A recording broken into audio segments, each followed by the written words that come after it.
రాష్ట్రం పూర్తిగా విధ్వంసం పాలైంది. మళ్ళీ ఎన్డీఏ వస్తాని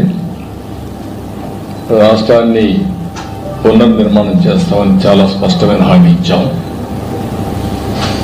వచ్చిన తర్వాత నేను 1 సంవత్సరం రేపటికి 12వ తారీఖు నెక్స్ట్ మంత్కి 1 year అవుతుంది.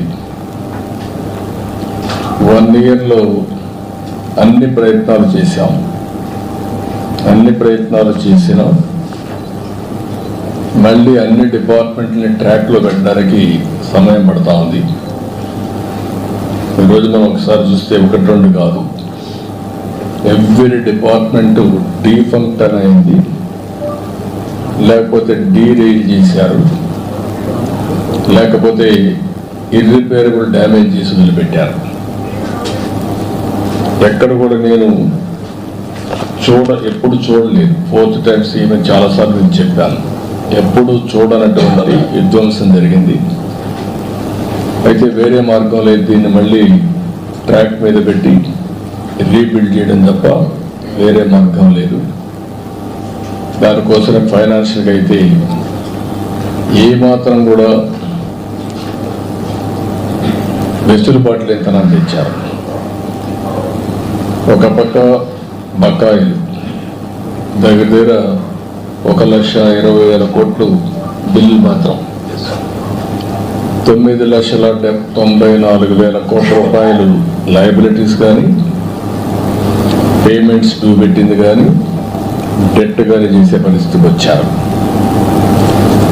అయితే ఈరోజు ప్రజలు దానికి కావాల్సిన విధంగా పనిష్ చేశారు. మాకు స్పష్టమైన మెజారిటీ, చరిత్రలో ఎప్పుడూ జరిగినటువంటి విధ్వంసం జరిగింది. అదే సమయంలో ప్రజలు కూడా ఎప్పుడూ ఈయనటువంటి విజయాన్ని కూడా విక్టరీ ఇచ్చారు. 93% స్ట్రైక్ రేట్, ఎవరు ఊహించినటువంటి విజయం ఇది. అయితే ఈరోజు మేము కూడా ఎంత తొందరలో రెక్టిఫై చేయగలిగే ప్రయత్నం చేస్తున్నాం. ఒక పక్క అమరావతి, ఒక పక్క పోలవరం, ఇంకో పక్క విశాఖపట్నం స్టీల్ ప్లాంట్ని ఒక ప్యాకేజ్ తీసి మళ్ళా రివైవ్ చేయడం, విశాఖపట్నం రైల్వే జోన్, ఇండస్ట్రీస్ కూడా డొమెస్టిక్ ఇన్వెస్ట్మెంట్ ఈ సంవత్సరంలో హైయెస్ట్ ఆంధ్రప్రదేశ్ రావడం, ఇవన్నీ కూడా చేసుకుంటున్నాయి. ఈరోజు నేను ఇక్కడికి వచ్చినప్పుడు 5-6 మంది మంత్రుల్ని, 7 మంది మంత్రులు కలుస్తున్నాను. ఒకటి ఏదైతే ప్రహ్లాద్ జోషిని కలిచాను, Andhra Pradesh integrated clean energy policy ఒకటి తీసుకొచ్చాము. ఈ పాలసీ ప్రకారం 72 గిగావాట్ల పవర్ని గ్రీన్ ఎనర్జీ ఉత్పత్తి చేస్తామని చాలా స్పష్టమైన హామీ ఇచ్చాం. ఒరిజినల్గా అయితే 160 గిగావాట్లు ఉత్పత్తి చేయాలని, దేశం మొత్తం 500 గిగావాట్ల non fossil fuel based energy capacity తయారు చేయాలని ఒక లక్ష్యంగా పెట్టుకున్నారు. ఆ లక్ష్యాన్ని మేజర్ చంక్ ఆంధ్రప్రదేశ్లో వచ్చేట్టుగా మేము ప్రోగ్రాం పెట్టుకొని ముందుకు పోతున్నాం. దీంట్లో వారిని కోరింది ఈరోజు మేజర్గా 28,346 కోట్ల రూపాయలు green energy corridor transmission lines అడిగాం. ఇది చాలా అవసరం. ఎనర్జీని ఉత్పత్తి చేయడమే కాకుండా దాన్ని ట్రాన్స్మిషన్ కూడా చేయాల్సిన అవసరం ఉంది. దానికి ఒప్పుకున్నారు, చేస్తామని చెప్పి హామీ ఇచ్చారు. రాయలసీమలో 11 గిగావాట్ సోలార్ పవర్ని ట్రాన్స్మిట్ చేయాల్సిన అవసరం ఉంది. పంప్డ్ ఎనర్జీ కూడా ఒక 7,370 మెగావాట్లని ఇది చేయాల్సిన అవసరం ఉంది. ఈ రెండు కూడా వారికి చెప్పిన తర్వాత దాన్ని పాజిటివ్గా తీసుకొని చేస్తా అన్నారు. అదే సమయంలో ఏదైతే సోలార్ రూఫ్ టాప్ సూర్యగారు, ఈ కార్యక్రమం కింద ఒక 30 లక్షల కుటుంబాలకి కరెంట్ ఇవ్వాలనుకుంటున్నాం. దాన్ని కూడా క్లియరెన్స్ ఇవ్వమని చెప్పి అడిగాను. ఇది డిమాండ్ డ్రివన్ ప్రోగ్రామ్ కాబట్టి మీరు ఎంత చేసి అంత ఇస్తామని చెప్పారు. దాని ప్రకారం మ్యాక్సిమం వెళ్తున్నాం. ఇది కూడా క్లియర్ చేయడం జరిగింది. అందుకే కాన్స్టిట్యున్సీకి మినిమం 10,000 రూఫ్ టాప్ సూర్యగారి కింద ముందుకు పోతున్నాం. ఇది కూడా వార్ ఫుటింగ్లో ఎస్పెషల్లీ వీకర్ సెక్షన్స్కి. ఎస్సీ ఎస్టీ ఫ్రీగా ఇస్తాం, గవర్నమెంట్ ఆఫ్ ఇండియా ఇచ్చేదే కాకుండా బీసీలకు అదనంగా ఒక 20,000 రూపాయలు అదనంగా ఇస్తాం. దీన్ని పెద్ద ఎత్తున టేకప్ చేశాం. ఇంకొక పక్కన సబ్స్టేషన్ ఫీడర్ లెవెల్లో కుసుమ్ కింద 2,000 మెగావాట్లు ఉత్పత్తి చేయడానికి అనుమతించారు. అది కూడా శాంక్షన్ చేశారు. దాన్ని కూడా తీసుకొని ముందుకు పోతాం. దీంతో ఆంధ్రప్రదేశ్ గ్రీన్ ఎనర్జీ హబ్గా తయారవుతుంది. రాయలసీమలో అడ్వాంటేజ్ ఉంది. ఒక పక్క సోలార్ ఎనర్జీ, ఇంకొక పక్కన ఏదైతే విండ్ ఎనర్జీ, మూడోది పంప్డ్ ఎనర్జీ. ఈ మూడు కలిపి బ్యాటరీ కూడా పెట్టుకోగలిగితే 24/7 పవర్ వచ్చే పరిస్థితి వస్తుంది. ఏదైతే ఈ వ్యవస్థని పూర్తిగా నిర్వీర్యం చేశారో, ఈరోజు కాస్ట్ తగ్గించే దిశగా వినియోగదారుడికి బెనిఫిట్ అయ్యే విధంగా, అదే మరి అల్టిమేట్గా ఆంధ్రప్రదేశ్ గ్రీన్ ఎనర్జీ హబ్గా డౌన్ స్ట్రీమ్ ఇండస్ట్రీస్కి ముందుకు పోతున్నాం. రాయలసీమ అయితే గ్రీన్ ఎనర్జీ ఉత్పత్తి చేయడానికి వస్తుంది. అదే మరి కోస్టల్లో ఏవైతే పోర్ట్స్ ఆధారంగా చేసుకుని ఎక్కడికక్కడ గ్రీన్ హైడ్రోజన్, అమోనియా ఇవన్నీ ఎక్స్పోర్ట్ చేయడానికి అవకాశం ఉంది. ఆ కార్యక్రమంలో ముందుకు పోతున్నాం. అదే సమయంలో రెండోది రాజ్నాథ్ సింగ్ గారిని కలిశాను. వారిని మనస్ఫూర్తిగా అభినందించారు. సింధూర్ ఆపరేషన్ గ్రాండ్ సక్సెస్ చేశారు, చాలా ఎఫెక్టివ్గా చేశారు, దానికి అభినందించాను. అదే సమయంలో డిఫెన్స్ కూడా చాలా బాగా చేశారు. దేశం అంతా కూడా మన డిఫెన్స్ పట్ల ఒక నమ్మకం కలిగింది, ఆత్మవిశ్వాసం పెరిగింది, గౌరవం పెంచుకునే పరిస్థితికి వచ్చారు. దానికి అప్రిషియేట్ చేస్తున్నాయి. రాష్ట్రానికి సంబంధించిన కొన్ని డిమాండ్స్ ఉంటే అవన్నీ పెట్టాను. దగ్గర ఒక 4 ఇంపార్టెంట్ ప్లేసెస్, ఇవన్నీ డిఫెన్స్ మ్యానుఫ్యాక్చర్ హబ్స్ కింద. ఒకటి జగ్గయ్యపేట డోనకొండ క్లస్టర్, ఒక 6,000 ఎకరాలు ఇక్కడ ఉంది. ఇక్కడ మేజర్ వాళ్ళు అడిగింది missile and ammunition production centre కింద దీన్ని క్రియేట్ చేయమని చెప్పి రిక్వెస్ట్ చేశాను. దానికి కూడా వారు సానుకూలంగా ఉన్నారు. రెండోది లేపాక్షి మడకశిర, ఇక్కడ ఒక 10,000 ఎకరాలు ఉంది. Military and civil air crafts కానీ ఎలక్ట్రానిక్స్ మ్యానుఫ్యాక్చరింగ్, అదే మరి ఇంకొక పక్కన ఒక ఏరోస్పేస్ ఎకో సిస్టమ్ క్రియేట్ చేయాలని చెప్పి కోరాను. దానికి కూడా ఆయన సుముఖంగా ఉన్నారు. అదే మరి విశాఖపట్నం అనకాపల్లి క్లస్టర్, ఈ ఏరియాలో మనం చూస్తే naval equipment production, weapon testing, అదే మరి లీవరేజింగ్ స్ట్రాంగ్ మ్యారిటైమ్ ప్రెజెన్స్ ఉంది కాబట్టి ఈస్టర్న్ నేవల్ కమాండ్ కూడా ఉంది. ఇవన్నీ ఆధారంగా తీసుకొని అక్కడ బేస్ చేసుకొని ఇవన్నీ ప్రొడక్షన్ కోసం ముందుకు రమ్మని కోరాం. అదే మరి కర్నూలు ఓరవకల్ 4,000 ఎకరాలు ఇవ్వడానికి సిద్ధంగా ఉన్నాం.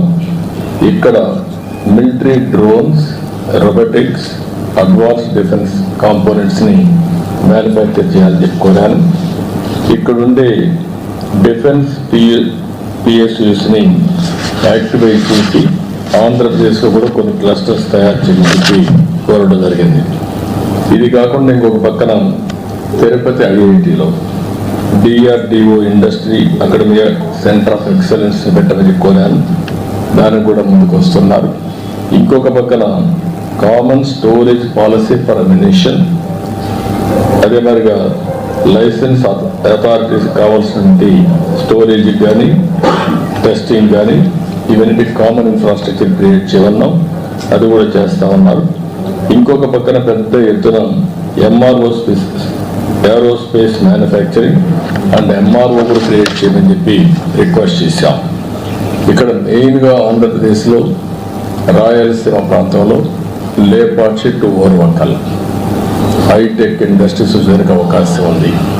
ఒక పక్క aerospace, civil and also military aircrafts, అదే సమయంలో అదర్ ఎకో సిస్టమ్ డ్రోన్స్ కానీ ఇవన్నీ తయారు చేయడానికి అవకాశం ఉంటుంది. ఇంకొక పక్కన ఈరోజు యాపిల్ మీటింగ్ కూడా పెట్టుకున్నాం. అందరూ కూడా వచ్చారు, మ్యానుఫ్యాక్చరర్స్ అందరూ వచ్చారు. They are very positive. Especially Bengaluru to Hyderabad కారిడార్లో లేపాక్షి టు ఓర్వకల్ ఈ మధ్యలో ఎలక్ట్రానిక్స్ సిటీనే కట్టడానికి వారు సిద్ధంగా ఉన్నారు. వాళ్ళందరితో మాట్లాడాం. వాళ్ళు తొందరలో నాకు 3 నెలల్లో పని ప్రారంభిస్తామని హామీ ఇచ్చారు. ల్యాండ్ అవన్నీ ఫైనల్ చేసి వీఆర్ మూవింగ్ ఫార్వర్డ్. అంటే ఆ రాయలసీమ ఏరియాలో మీరు ఒకసారి చూస్తే లేపాక్షి నుంచి ఓర్వకల్ వరకు ఒకటి ఏరోస్పేస్, డిఫెన్స్, సివిల్ రెండు కూడా ఎయిర్ క్రాఫ్ట్స్ ఇవన్నీ తయారు చేయడానికి, ఎంఆర్ఓ తయారు చేయడానికి ఒక పక్క బెంగళూరు ఎయిర్పోర్ట్ ఉంది, పక్కనే పుట్టపర్తి ఎయిర్పోర్ట్ ఉంది, ఓర్వకల్ ఎయిర్పోర్ట్ ఉంది, అటు సైడ్ పోతే హైదరాబాద్ ఎయిర్పోర్ట్ ఉంది, మధ్యలో కూడా ఇంకొక ఎయిర్పోర్ట్ వచ్చే అవకాశం ఉంటుంది. డిఫెన్స్ కానీ ఈ రెండు చాలా వస్తాయి. మూడోది అక్కడికి వచ్చే కొందికి ఎక్కువగా ఎలక్ట్రానిక్స్ కోసం మ్యానుఫ్యాక్చరింగ్ హబ్గా తయారు చేస్తాం. డ్రోన్స్ అన్నీ కూడా మిలిటరీకే కాకుండా కమర్షియల్గా మనం వాడుకోవడానికి ఏమేమి కావాలో యూస్ కేసెస్ అని తయారు చేసి ఇప్పటికే డ్రోన్ సిటీ పెట్టాం. First of it's kind in India. Use cases అన్ని తయారు చేస్తున్నారు. మ్యానుఫ్యాక్చరింగ్, పైలట్స్ ట్రైనింగ్, ఒక ఎకో సిస్టమ్ క్రియేట్ చేసి కంట్రీకి మొత్తం ఒక హబ్గా తయారు చేస్తున్నాం. కాబట్టి ఇది ఒక పక్కన వస్తుంది. ఇంకొక పక్కన ఏదైతే స్పేస్ ఇండస్ట్రీ ఆంధ్రప్రదేశ్లో ఒక అడ్వాంటేజ్ ఉంది. ఆ అడ్వాంటేజ్ కూడా మీరు ఒకసారి చూస్తే శ్రీహరికోట లాంచింగ్ ప్యాడ్ ఉంది. దేశంలో ఎక్కడ లేని ఇన్ఫ్రాస్ట్రక్చర్ ఉంది. దాన్ని అవకాశంగా తీసుకొని ఆ ఏరియాలో ఒక 2000 ఎకరాల్లో ఒక క్లస్టర్ ఒకటి ఏర్పాటు చేసి, ఒక సిటీ ఏర్పాటు చేసి, ప్రైవేట్ సెటిలైట్స్ లాంచింగ్ అంతా అక్కడ మ్యానుఫ్యాక్చరింగ్, లాంచింగ్ రెంట్ కూడా పోతున్నాం బై యూజింగ్ శ్రీహరికోట. దాన్ని కూడా నేను రిక్వెస్ట్ చేశాను, అది కూడా వర్కౌట్ చేస్తున్నాను. అంటే ఇవన్నీ వస్తే రాయలసీమలో హైటెక్ ఇండస్ట్రీ పెద్ద ఎత్తున వస్తుంది, ఒక హబ్గా తయారవుతుంది, దేశానికి ఒక తలమానికంగా తయారయ్యే అవకాశం వస్తుంది. వాళ్ళు కూడా ఎలక్ట్రానిక్ సిటీ వాళ్ళు కూడా మేజర్ కన్సార్టివ్లో ఉంటారు. ఆల్ మ్యానుఫ్యాక్చరర్స్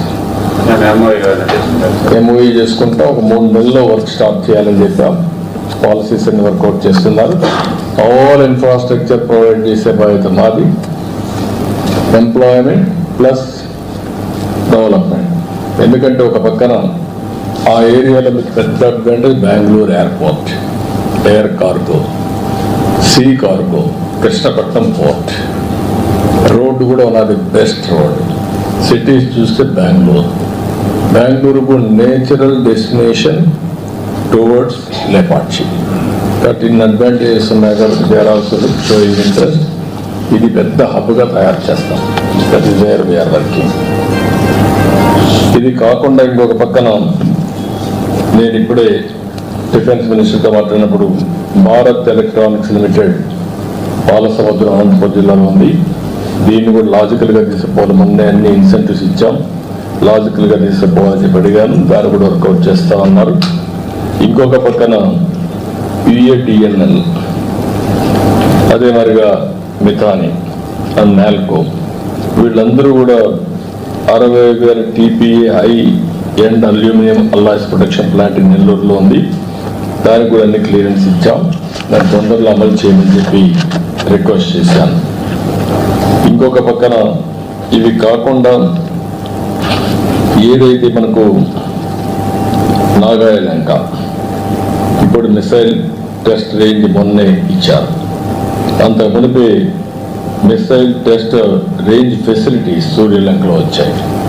ఈ రెండు వచ్చిన తర్వాత డోనకొండ ఎయిర్ స్పేస్ తయారు చేయడానికి ఎయిర్ ఫోర్స్ని IAF అని తీసుకోమని అక్కడ డెవలప్ చేయమని కోరాం.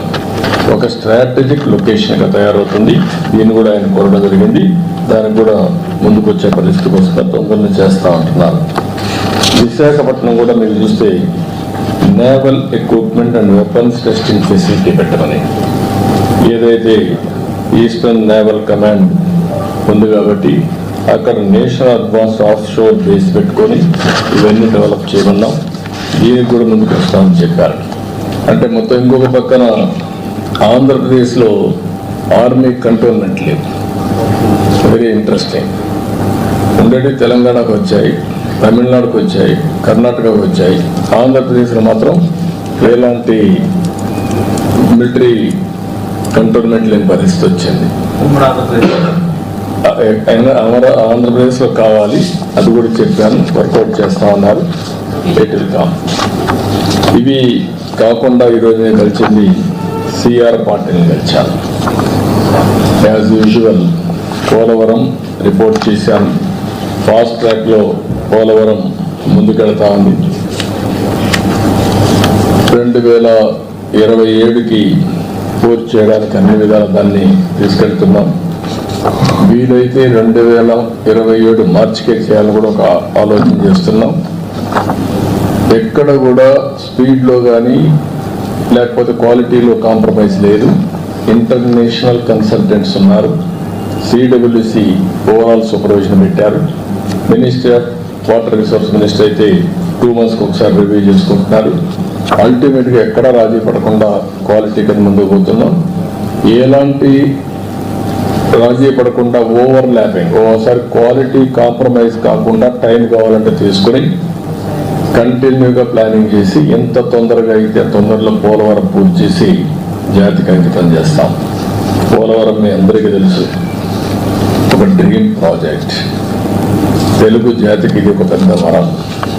అలాంటి ప్రాజెక్ట్ని డయాఫామ్ వాల్ మొత్తం గోదావరిలో కలిపేసి ఈరోజు మళ్ళీ వేరే డయాఫామ్ వాల్ 400 కోట్లతో చేసిన దాన్ని ఈరోజు దగ్గర 980 కోట్లు ఖర్చు పెట్టే పరిస్థితికి వచ్చాం. మోర్ దెన్ డబల్ మళ్ళా ఖర్చు పెట్టి ప్యారలల్ డయాఫామ్ వాల్ పెట్టే పరిస్థితికి వచ్చాం. కాస్ట్ కూడా పెరిగింది. అయితే ఓసారి ప్రజాస్వామ్యం హెవీ ప్రైస్ కూడా పే చేస్తుంది. అదే జరిగింది. ఏదైనా కూడా ప్రాజెక్ట్ని ఏమాత్రం నిర్లక్ష్యం చేయకుండా పూర్తి చేస్తున్నాం. It is going on war footing. తప్పకుండా 2027 పూర్తి చేసి జాతికి అంకితం చేస్తాం. As for the schedule, even ahead of the schedule, water level కూడా phase 1 పూర్తి అవుతానే. అది మనకు బైఫర్కేషన్ యాక్ట్లో పెట్టినటువంటి ప్రొవిజన్. అది పూర్తి స్థాయి నీళ్లు పెట్టాలి. దానికి రీహాబిలిటేషన్ అంతా గవర్నమెంట్ ఆఫ్ ఇండియా ఇవ్వాలి. దాన్ని కూడా గవర్నమెంట్ ఆఫ్ ఇండియాతో వర్కౌట్ చేసుకుంటాం. ఇక్కడికి వచ్చినప్పుడు మళ్ళీ పోలవరం బనకచెర్ల ఒక ప్రాజెక్ట్. దీన్ని ఎక్కడికక్కడ వర్కౌట్ చేస్తున్నాం. ఇందులో కూడా ఎందుకంటే గవర్నమెంట్ ఆఫ్ ఇండియా మొత్తం చేయమంటే అన్ని రాష్ట్రాలు ఉన్నాయి కాబట్టి చేస్తారని వాళ్ళు ఒకరే చేయలేరు. కాబట్టి మేము అడిగింది government of Andhra Pradesh, government of India HAM మోడల్లో ముగ్గురం కలిసి చేద్దాం. ఇది పెద్ద ప్రాజెక్ట్కి 80,000 కోట్లు అవుతుంది. 200 TMCF నీళ్లు డైవర్ట్ చేయాలని, గోదావరి నుంచి నేరుగా బనకచెర్లకు 200 TMC నీళ్లు తీసుకుపోగలిగితే ఇట్ ఇస్ గేమ్ చేంజర్. ఇందులో 3 బిట్లు ఉంటాయి. ఒకటి first Godavari Krishna, 2 Krishna to Nagar Sagar right main canal. అక్కడ రిజర్వాయర్ కూడా వస్తుంది, బొల్లాపల్లి రిజర్వాయర్ వస్తుంది. అక్కడి నుంచి వెలుగొండ కూడా నీళ్ళు వెళ్ళే పరిస్థితి వస్తుంది గ్రావిటీతో. థర్డ్ బిట్ బొల్లాపల్లి నుంచి Nagarjuna Sagar right main canal నుంచి Banakacherla. That is the gateway. అక్కడికి వెళ్తే ఆల్ రిజర్వాయర్స్కి, ఆల్ కెనాల్స్కి మనం కనెక్ట్ చేసే పరిస్థితి వస్తుంది. ఇన్క్లూడింగ్ సోమశెల, కందలే అండ్ తిరుపతి బాలాజీ సాగర్ కూడా వచ్చే పరిస్థితి, రిజర్వాయర్కి వచ్చే పరిస్థితి వస్తుంది.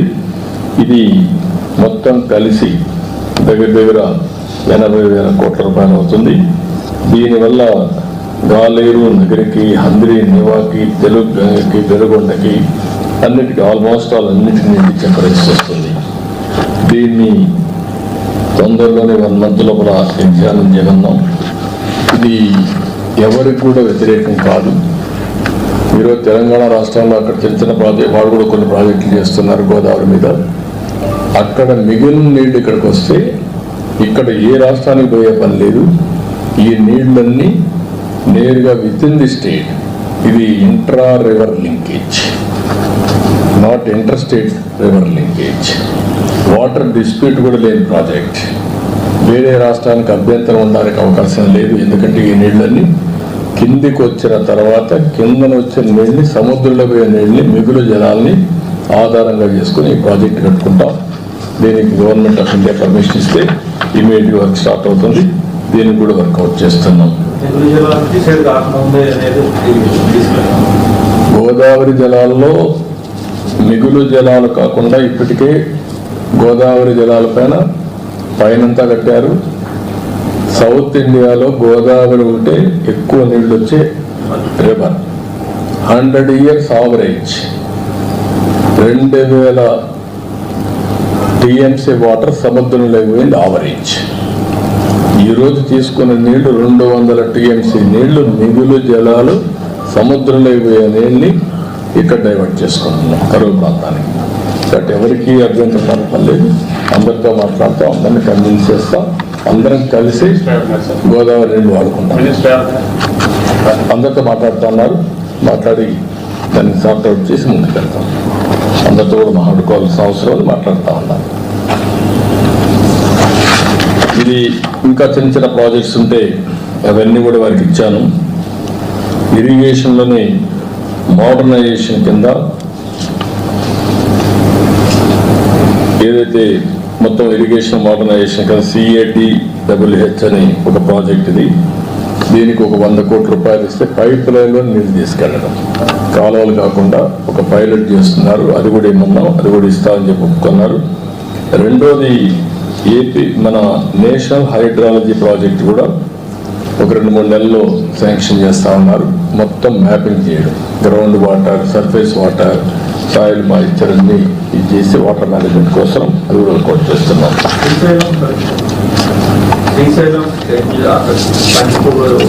అవన్నీ రిపేర్ చేయాలి. అది నేను ఈరోజు డిస్కస్ చేయలేదు, అది ఆటోమేటిక్గా చేపిస్తాం. ఇక్కడికి వచ్చినప్పుడు విజయ్ సింగ్ గారిని వచ్చాను. స్పేస్ టెక్నాలజీ ఒకటి మాట్లాడాము. 2 విజ్ఞాన్ ధార కింద తిరుపతి IIT ఉంది, ఐజర్ ఉంది, సతీ సైఫ్ అంటే sophisticated analytical and technical help institute ఒకటి, సోఫిస్టికేటెడ్ అనలిటికల్ ఇన్స్ట్రుమెంటల్ ఫెసిలిటీ 2 కూడా పెట్టమని చెప్పి కోరాను. ఈ అగ్రి ఆయన వర్కౌట్ చేస్తా ఉన్నారు. రోడ్ వస్తుంది. National super computer machine Tirupati IITలో కానీ ఐజర్లో పెట్టమని చెప్పి రిక్వెస్ట్ చేశాం. Biotechnology bioridge scheme medtech zone ఉంది, అందులో దీన్ని పెట్టమని కోరాం. అది కూడా అటు state government of India, medtech 3 కలిసి ట్రైబెట్ అగ్రిమెంట్ తీసుకొని చేస్తా ఉన్నారు. CSIR ల్యాబ్ ఆంధ్రప్రదేశ్ లేవు, 37 ఉన్నాయి. 37లో చూస్తే ఈ ల్యాబులు లేని ఏకైక రాష్ట్రం ఆంధ్రప్రదేశ్. ఎంతో పని హైదరాబాద్లో అన్నీ వచ్చాయి, 300 దాకా వచ్చాయి. ఇక్కడ మాత్రం ఏది రాలేదు. ఆ విషయం చెప్పాను. ఇమీడియట్గా సెట్ చేస్తా ఉన్నారు. ఇది కూడా శాంక్షన్ చేస్తా ఉన్నారు. ఇది కాకుండా స్పేస్ సిటీది నేను ముందే చెప్పాను. స్పేస్ సిటీ వస్తే ఈ సెటిలైట్స్ అన్ని ప్రమోట్ చేయడం, కమర్షియల్ సెటిలైట్స్ రావడం, కాస్ట్ ఆఫ్ సెటిలైట్ వల్ల మొత్తం డేటా కలెక్షన్ చాలా ఈజీ అవుతుంది. దీన్ని కూడా వర్కౌట్ చేస్తున్నారు. ఫైనల్గా హోమ్ మినిస్టర్ గారు రివ్యూ పెట్టారు ఈరోజు లా అండ్ ఆర్డర్ పైన. ఆయనతో కూడా రివ్యూ చేసుకున్నాం. రివ్యూ చేసిన తర్వాత హోమ్ మినిస్టర్ గారు నేను గడిచినటువంటి టెక్నాలజీ, న్యూ క్రిమినల్ లా ఇవన్నీ రివ్యూ చేస్తున్నారు. Part of his ministry. ఇప్పటికీ ఒక 24 రాష్ట్రాలని రివ్యూ చేశారు. ఈరోజు మనం కూడా అయింది. దానికి కొన్ని సూచనలు ఇచ్చారు, అవన్నీ చేస్తున్నాం. అదే సమయంలో పర్సనల్గా కలిసి అమరావతి దీనికి బైఫర్కేషన్ యాక్ట్లో 10 years తర్వాత కామన్ రాజధాని హైదరాబాద్ అయిపోయింది. ఇప్పుడు నోటిఫై చేయాల్సిన అవసరం ఉంది. ఇంత మునిపే అమరావతిని క్యాపిటల్గా చెప్పారు, రికగ్నైజ్ చేశారు. ఇప్పుడు యాక్ట్లో పెట్టారు కాబట్టి 10 years అయింది కాబట్టి దీన్ని యాక్ట్లో పెట్టి బైఫర్కేషన్ యాక్ట్లో నోటిఫై చేయాల్సిన అవసరం ఉంది. అది కూడా చెప్పాను, చేస్తా ఉన్నారు. అమెండ్మెంట్స్ తీసుకొస్తామని చెప్పి హామీ ఇచ్చారు. అదే మరి రాయలసీమలో ఉండే వాలంటీర్ ఆర్గనైజేషన్ RDT ఆ విషయం కూడా మన హోమ్ మినిస్టర్ గారి దృష్టి తీసుకొచ్చాను. ఎందుకంటే one of the best servicing organisation అది. ఎప్పటి నుంచో అక్కడ హెల్త్, ఎడ్యుకేషన్, రాయలసీమ డెవలప్మెంట్ కోసం ఎనలేని కృషి చేశారు. నేను లెటర్ ఇచ్చి దీన్ని తప్పకుండా కన్సిడర్ చేయాలని రిక్వెస్ట్ చేశాను. అది కూడా ఎగ్జామిన్ చేస్తానని చెప్పి హామీ ఇచ్చాను. బ్రీఫ్గా నిర్మలా సీతారామన్ గారి దగ్గరికి వచ్చినప్పుడు మాకుండే ఫైనాన్షియల్ ప్రాబ్లమ్స్ అన్నీ ఎప్పటికప్పుడు ఎక్స్ప్లెయిన్ చేసి, ఇంకా బెయిల్అవుట్ కావడానికి ఇంకా కొంచెం టైం పడుతుంది, ఏ విధంగా చేస్తారో శాసకి కింద కానీ, లాస్ట్ టైం ఒక స్కీమ్ పెట్టారు, పూర్వోదయ స్కీమ్ పెట్టారు. ఆ పూర్వోదయ స్కీమ్ కింద కొంత డబ్బులు ఇప్పించమని కోరాను. ఈ రెండూ కాకుండా ఇంకొక పక్కన మనకు బకాయిలు రావాల్సినవి అంటే వేరియస్ రీజన్స్ అలా కట్ చేశారు, అవి కూడా ఇమ్మని చెప్పి రిక్వెస్ట్ చేశాను. ఇవి కాకుండా ఫైనల్గా మనకచర్ల పోలవరం ఆర్థిక సహాయం చేయడానికి ఫైనాన్షియల్ స్ట్రక్చర్ కోసం రిక్వెస్ట్ చేశాను. దానికి కూడా వరుసముఖంగా ఉన్నాను. ఇది బ్రీఫ్గా. రేపు నీతి ఆయోగ్ 2047 ఏదైతే విజన్ 2047 వికసిత్ భారత్, దీనికి కావాల్సిన అరేంజ్మెంట్ చేయడం కోసం, లేకపోతే వేరియస్ ఐడియాస్ తీసుకోవడం కోసం ప్రధానమంత్రి పెట్టాడు. దానిపైన I will give my presentation, then I will tell. అంటే మన స్టేట్ కొత్తగా నేను ప్రధానమంత్రి గారిని కానీ మిమ్మల్ని కానీ విజ్ఞప్తి చేసేది, money is not the issue. మీరు గుర్తుపెట్టుకోవాలి, ఆల్వేస్ ఒక పాజిటివ్ పబ్లిక్ పాలసీ. దేశంలో ఆర్థిక సంస్కరణలు వచ్చాయి. ఆర్థిక సంస్కరణలు రాక మనకు 2%, 3% ఎకనామిక్ గ్రోత్ ఉండేది. ఆర్థిక సంస్కరణలు వచ్చిన తర్వాత గ్రోత్ అబ్నార్మల్గా పెరిగింది. మనకు IT advantage, first more advantage వచ్చింది. అది ఒక పబ్లిక్ పాలసీ. ఒక్క ఐటీతో ఈరోజు ప్రపంచం మొత్తం భారతీయుల యొక్క శక్తి, హైయెస్ట్ పర్ క్యాపిటల్ ఇన్కమ్కు చిరునామాగా తయారయ్యారు. అందులో ఫస్ట్ మోవర్ కింద తెలుగు వాళ్ళు ఉన్నారు కాబట్టి 33% తెలుగు వాళ్ళు తయారయ్యే పరిస్థితికి వచ్చారు. మనం పెట్టిన policy demographic dividend as a windfall వచ్చింది. India is only the country having advantage, demographic dividend. ఈ మూడు డెడ్లీ కాంబినేషన్. మీరందరూ ఎంతో పైన ఎంత డబ్బులు ఇస్తారు, 1000 కోట్లు ఇస్తారా, 50 కోట్లు ఇస్తారా, ఇందులో ఉన్నారు. వెల్త్ క్రియేట్ చేయడానికి పబ్లిక్ పాలసీస్ కావాలి. పబ్లిక్ పాలసీలు కూడా మీరు చూస్తే ఒకప్పుడు PPP మోడల్స్ వచ్చాయి, పబ్లిక్ ప్రైవేట్ పార్ట్నర్షిప్. నా పబ్లిక్ ప్రైవేట్ పార్ట్నర్షిప్లోనే వైబిలిటీ గ్యాప్ ఫండింగ్ వస్తుంది, హ్యామ్ మోడల్స్ వస్తున్నాయి. మనం గుర్తుపెట్టుకోవాలి, ఒక పక్క వెల్ఫేర్ ఇస్తున్నాయి, ఇంకొక పక్కన ఏ విధంగా అభివృద్ధికి ఎలాంటి అడ్డంకులు లేకుండా ఏ విధంగా ఫైనాన్షియల్ సపోర్ట్ మొబిలైజ్ చేయాలి, మస్టర్ చేయాలి, అది ఇంపార్టెంట్. అట్లా కాకుండా ఎంచోగానే డబ్బులు ఎక్కడి నుంచి వస్తే చెప్పండి. ఇప్పుడు ఉదాహరణకు కొంతమంది అసూయ పడేవాళ్ళు అసూయ పడుతూనే ఉంటారు.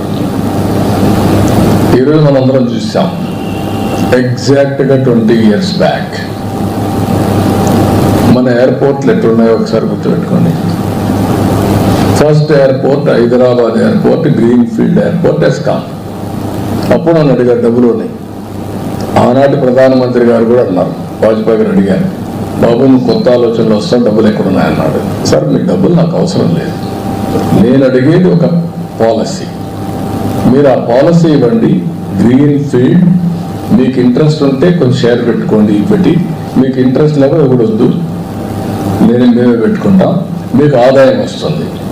ఎందుకంటే ప్రతి ఒక్క టికెట్ అమ్మితే గవర్నమెంట్కి ఆదాయం బోలెడంత వస్తుంది. ఈ మాట చెప్పాను. ఫస్ట్ దానికి 32 మీటింగ్స్ మీరు గుర్తుపెట్టుకోవాలి. కొంతమంది అప్పుడు ఉండేవాళ్ళు ఉన్నారు. 32 మీటింగ్స్ అయినాయి. ఇప్పుడు రామ్మోహన్ రెడ్డి ఇక్కడ మంత్రిగా, వాళ్ళ మినిస్టర్ అయితే పూర్తిగా వ్యతిరేకం, దానికి ఆ పాలసీకి వ్యతిరేకం. ఫైట్ చేశాను, ఫైనల్గా యాక్సెప్ట్ చేశాడు. Today Hyderabad is contributing, airport is contributing 17% growth rate. Single factor. సరే, మళ్ళీ ఆ ఎకో సిస్టంలో ఒక outer ring road, knowledge economy, IT, BT, pharma, finance అన్నీ వచ్చాయి. అది అయిన తర్వాత బెంగళూరు ఎయిర్పోర్ట్ వచ్చింది. అప్పుడు బెంగళూరు ఎయిర్పోర్ట్ రాలా, తర్వాత ఫాలో అయ్యారు. ఈరోజు Hyderabad airport most functional airport, Delhi వచ్చి అన్నీ వచ్చాయి. బెంగళూరు ఎయిర్పోర్ట్ ముంబై నేను చూశాను. Best airport in the world తయారయ్యే పరిస్థితికి వచ్చి సెకండ్ టర్మినల్ అయితే మనది బెస్ట్ టర్మినల్. మనం డబ్బులు అంటున్నాం, గవర్నమెంట్ డబ్బులు ఖర్చు పెట్టలేదు. దాంట్లో గవర్నమెంట్ బెనిఫిట్ వస్తూ ఉంది. It is promoting economy of Karnataka. VIP lounge ఇవన్నీ చూస్తే గార్డెన్లో ఎయిర్పోర్ట్ తీసుకొచ్చారు. నా airport has become a experience centre, not travelling or ఇది కాకుండా. ఇలాంటివి డబ్బులు కాకుండా country is affordable. Wealth creation is important. Wealth క్రియేషన్కి public policies are important. Once public policies ప్రాపర్గా వచ్చి ఆ ఎకో సిస్టమ్ క్రియేట్ చేస్తే వెల్త్ జనరేషన్ వస్తుంది, వెల్త్ క్రియేషన్ వస్తుంది, అది నాకు రెవెన్యూ జనరేషన్ వస్తుంది. దెన్ వెల్ఫేర్ కూడా చేయించాను. అది అమరావతి తీసుకొచ్చాను. ఈరోజు అమరావతి మోడల్ ఏంటి? ఏం పెట్టాడు డబ్బులు ఖర్చు? ప్రతి ఒక్కరు అంటున్నాడు, ఒక ఊర్లో పని కాకపోతే ఈ డబ్బులు తీసి ఖర్చు పెట్టాడు. కనీసం ఒక మనుషులకు కావాల్సింది మినిమం కామన్ సెన్స్ అని ఉండాలి. రాజకీయ కాదని అడిగిన నీకు నష్టం ఏంటంటున్నా? ఆ భూమి రైతులు ఇచ్చారు, రాష్ట్రానికి కట్టాము, నీకెందుకు అంత వస్తుంది? ఈరోజు ఆంధ్రప్రదేశ్ ప్రజలకు అవసరం లేదా? ఒక హైదరాబాద్ తెలంగాణకు వచ్చింది, డెవలప్ చేశాం. 75% of income is coming from Hyderabad. 75%. 67% service sector. 9.3% revenue from GSTP because of service sector. కాబట్టి 9.3% హైయెస్ట్ రెవెన్యూ వచ్చేది, జిఎస్టిపి కలెక్షన్ వచ్చేది, జిఎస్టి కలెక్షన్ వచ్చేది from Telangana because of Hyderabad service sector. ఎట్లొచ్చాయి? ఇవన్నీ మర్చిపోయి ఏదంటే అడ్డంగా మాట్లాడడం, తెలిసి తెలియనితనంతో లేకుంటే మూర్ఖత్వంతో మాట్లాడితే ఒక వ్యక్తులు సమాధానం చెప్పడం కాదు, జాతికి సమాధానం చెప్పాల్సిన తెలుగు జాతి కోసం పనులు చేస్తున్నాం తప్ప వ్యక్తుల కోసం కాదు. ప్రపంచంలో ఎక్కడా జరగనటువంటి పాలసీ అది. నేను ఏం చెప్పాను? వాళ్ళకు ఒక నమ్మకం, ఒక trust factor. I gave a trust. మీ భూమి మీరు ఇవ్వండి. It is a win win situation. మీరు ఒక విధంగా చెప్పాలంటే రాజధానికి మీరు త్యాగం చేస్తున్నారు, మీరైతే నష్టపోరు. ఒక సెంటిమెంట్ ఉంటుంది మీకు, మా పూర్వీకుల నుంచి ఈ ల్యాండ్ ఉందని. మీ పూర్వీకుల నుంచి ఈ ల్యాండ్ ఉంది కాబట్టి ఇక్కడే కూర్చుంటే మీరు ఇప్పటికి ఇట్లా ఉంటారు. రాజధానికి ఇస్తే చరిత్ర తిరగరాస్తారు, మీ జీవితాలు కూడా మెరుగుపడతాయని చెప్పాను. ఒక నమ్మకం ఇచ్చారు, కొంత సఫర్ కూడా అయ్యారు. 29,000 ఎకరాలు, 29,000 మంది రైతులు, 34,000 ఎకరాలు ల్యాండ్ పూలింగ్లు ఇచ్చిన చరిత్ర ఒక్క అమరావతికి వచ్చింది. దాన్ని కూడా చిన్నాభిన్నం చేయడానికి అన్ని విధాల ప్రయత్నం చేశారు, ఏం చేయలేకపోయారు. ఆ power of Amaravati is so strong. ఇప్పుడు నిన్న నేను చూసింది, అక్కడ హైదరాబాద్, బెంగళూరు లాంటి ఎయిర్పోర్ట్ ఇంకా బెటర్ ఎయిర్పోర్ట్ ఇక్కడ రావాలని. మనం డబ్బులు పెట్టడం లేదు, వాళ్ళే కడతారు. వాళ్ళు కడితే మనకు రెవెన్యూ వస్తుంది, అమరావతిలో ఇంటర్నేషనల్ ఎయిర్పోర్ట్ వస్తుంది, రావాలి. కాకపోతే డెవలప్ ఎట్లా ఉంటే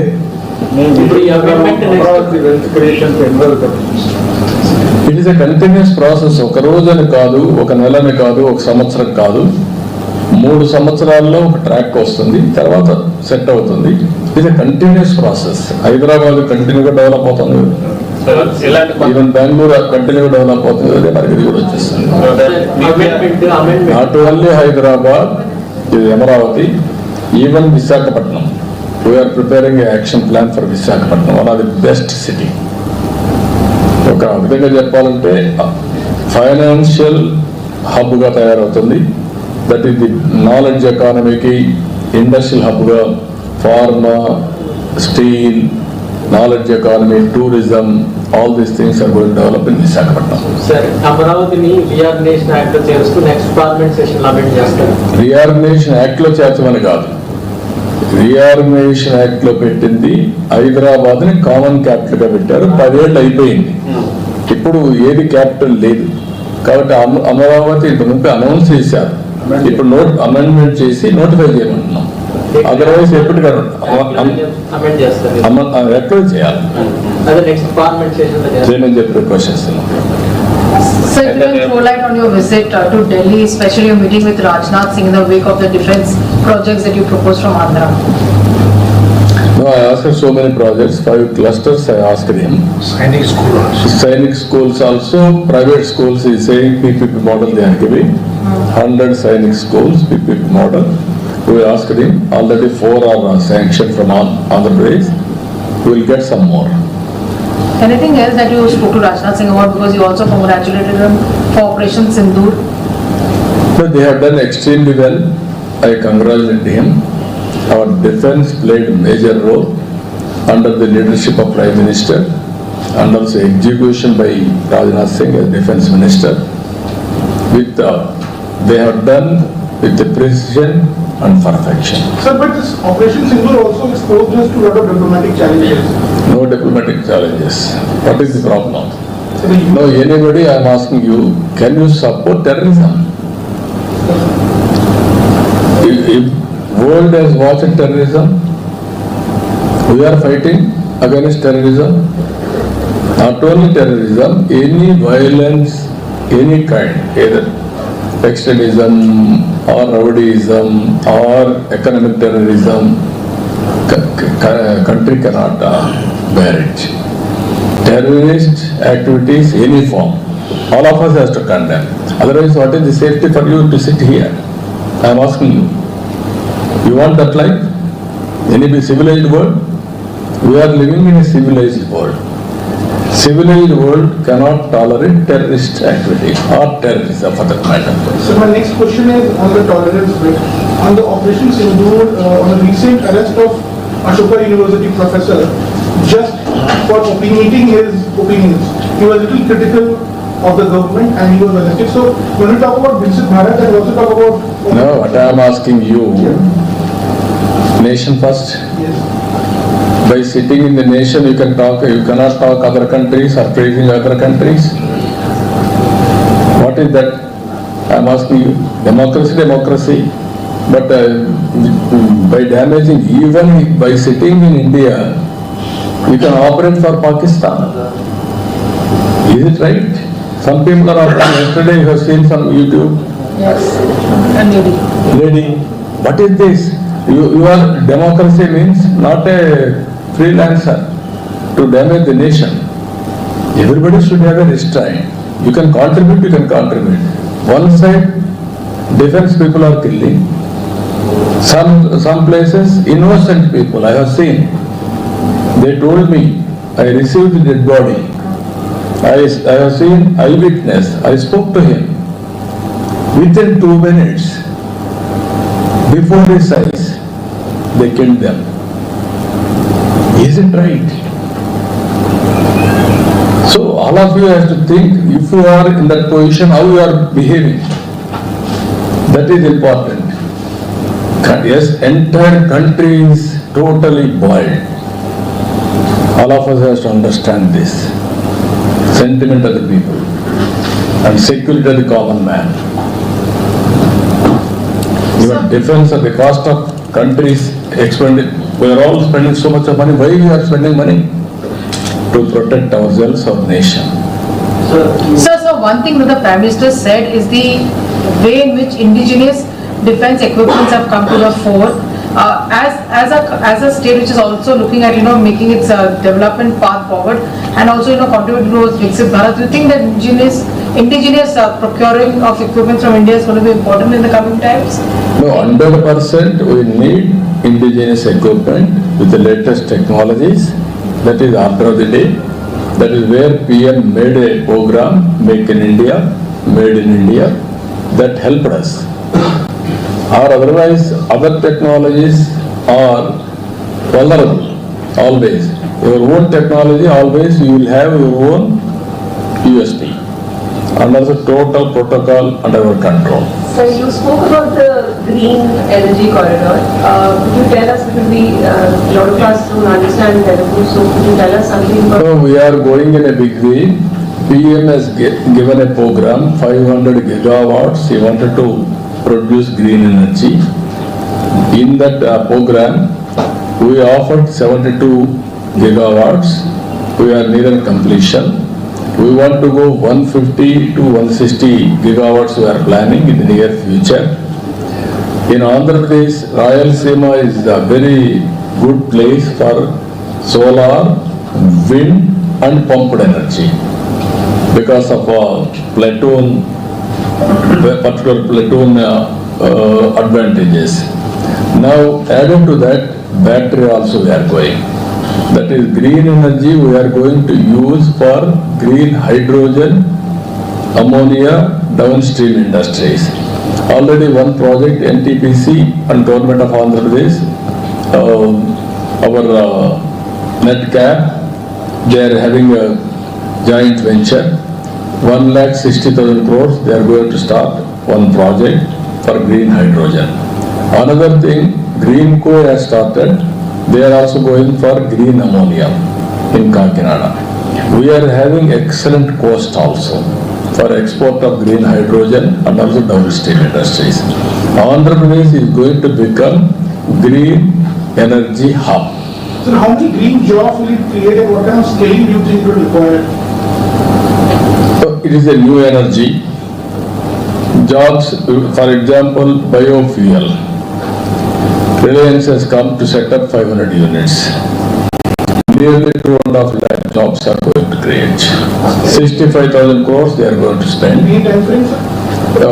3 years time. That is how we are working every project with a time frame. Day of MOU, we are having completion date. So what are the pending dues of the states which the center has to clear? Which one? How much is the pending due? Pending dues. More than 1,20,000 crores we are able to clear some bills. Still there are pending. No, the pending dues. Central government మీకు రావాల్సిన pending లో No, not central government. Previous government pending dues. Not from central government. Central government they have overdrawn and diverted 92 central sponsored schemes. They gave money. Previous government spent that money for other purpose, they diverted. Now they have blacklisted Andhra Pradesh, not eligible for 92 schemes, central sponsored schemes. Now, 24 we revived. already 74 we have revived. Everything we want to revive. Even Jal Jeevan Mission, country is using. They have used only 2,000 crores, that too borewell water for drinking. Sir మీరు home ministry కలిసినప్పుడు మన రాష్ట్ర కుంభకోణాల గురించి ఏమైనా చెప్పారు? అవి ఎప్పుడు చెప్తున్నాను అన్నాం కదా, మీరందరూ చూస్తూనే ఉన్నారు కదా.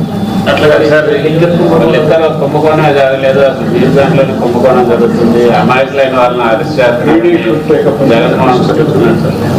నేను ఆ విషయాలు మాట్లాడదలుచుకోలేదు. Investigation is going on. Investigation will decide, will establish. నేను not Sir, your comment on the first phase will get over, sir. No, total project almost all will be over, and also from there onwards, only submergence area, land acquisition, all those things will be pending. So you talked about Telangana a few minutes ago. The Chief Minister of Telangana has been named in the ED charge sheet of donating lakhs of money in the National Herald case.